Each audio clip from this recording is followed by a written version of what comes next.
I believe in protecting and providing. I've been misunderstood. I don't want anybody to be offended by anything I say. I want to be a positive force in the world.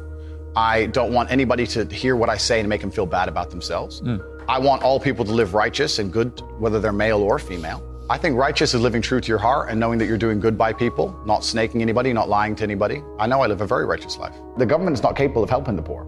And this is why it's so important as a person you take personal responsibility and understand you're living in a world where the matrix can be cracked, you can make a bunch of money, but you need to take responsibility and do it. I refuse to accept that there are people out there who cannot become happy, contented individuals. I refuse to accept we live in a world where God has created people who, no matter how hard they work and how good their life becomes, can't be happy. I don't accept that. I accept that the universe is a very giving place and that God loves all of us. And if you try your best and you work hard, you can become a better person. I'm telling the younger generation that if they don't get up and work hard and make sure that they're important, that the world's not going to give a shit about them. 99% of my content was aimed at men, telling them the truth, saying that as a man, you're born with no inherent value. You have to become important. You have to go through some pain or go through some suffering to make people care about you. Otherwise, you're not going to matter. As a dude, if you walk into the party and you've put no effort into your life, nobody gives a shit. Nobody cares about you. And every man out here knows. And one of the great things about the masculine journey and masculinity is that we've all lived a semi-similar story.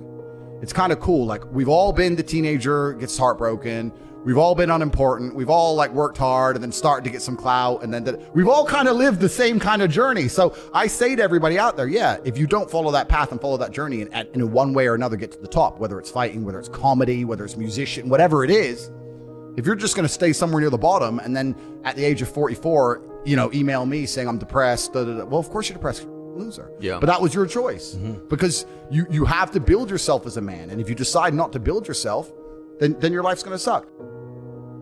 My main message is to resist the slave mind, to understand that every single thing you're being told has an agenda behind it or you wouldn't be told it otherwise, to examine every strongly held belief you have and try and identify where it comes from and why you have it. I sit and argue with people, I discuss things with people, and they so fervently believe a point. And I say, why do you believe that so much? Like, do you have personal experience? No, but I saw the news. The news told you X, and now you are desperate. You will sit here for hours arguing that point. A lot of people are completely empty vessels ready to be programmed. And I try and tell people, listen, to just stop for a second and understand that the things they're telling you to believe are not necessarily for your benefit. The people who make the rules don't make the rules for the benefit of everybody. They make the rules for the benefit of the people who make the rules of the game. So telling people to resist a slave mind and just be critical thinkers, keep their brain open, pay attention to things, be perspicacious, that's the general theme. And it doesn't matter whether you're left, right, liberal, man, woman, etc. It's just think for yourself. That's the general message. If someone comes to me and says, I'm clinically depressed or I feel very, very sad, I would say the first thing you need to do is stop accepting the identity of a clinically depressed person. Stop accepting you have no control over this. And what you need to do is stop identifying that way and let's work together to try and... A lot of people who are clinically depressed are suffering with something in their life. And if you fix the problem in their life, perhaps they won't feel depressed. That's the thing about being a man. And that's what I was saying to the kids. It's like, look, you need to get up and it's going to be very, very difficult. The world's getting harder and harder, especially for men. It's all clout, it's all status. There's no way you're going to matter unless you get up and you work extremely hard.